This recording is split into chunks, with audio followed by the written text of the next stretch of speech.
वजीर अफजाइश मवेशियां टी श्रीनिवास यादव ने कारवान में वाक़े दरबार मैसम्मा मंदिर खरीब बोनाल त्योहार तकारीब के इंतजामात का जायजा लिया।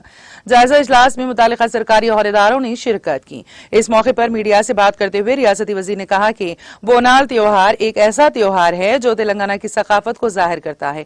उन्होंने कहा कि तेलंगाना रियासत की तश्कील के बाद रियासती हुकूमत ने बोनाल त्योहार को रियासती त्योहार के तौर पर करार दिया। उन्होंने बताया कि बोनाल त्योहार को रिवायती जोश खरोश के साथ मनाने के लिए हुकूमत की जानिब से 15 करोड़ रुपए जारी किए गए हैं। उन्होंने कहा कि बोनाल त्योहार मनाने के लिए 3500 से जायद मंदिरों में माली इमदाद की तकसीम की जा रही है। उन्होंने बताया कि 2-3 दिनों में 24 तारीख को बोनाल त्योहार मुनक्कद किए जाने वाले मंदिरों में माली इमदाद के चेक की तकसीम अमल में लाई जाएगी।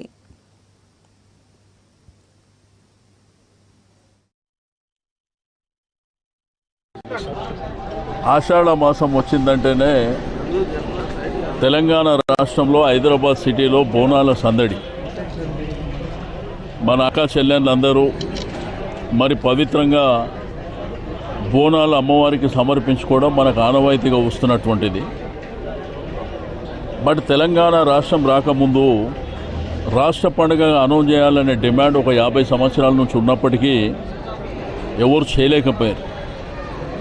మన స్వరాష్ట్రం వచ్చి తెలంగాణ రాష్ట్రానికి కేసీఆర్ గారు ముఖ్యమంత్రి అయిన తర్వాత మరి స్టేట్ ఫెస్టివల్గా అనౌన్స్ చేయడమే కాకుండా ఈరోజు యావత్ భారతదేశమే కాకుండా ప్రపంచంలో కూడా బోనాల జాతర జరుపుకుంటారు.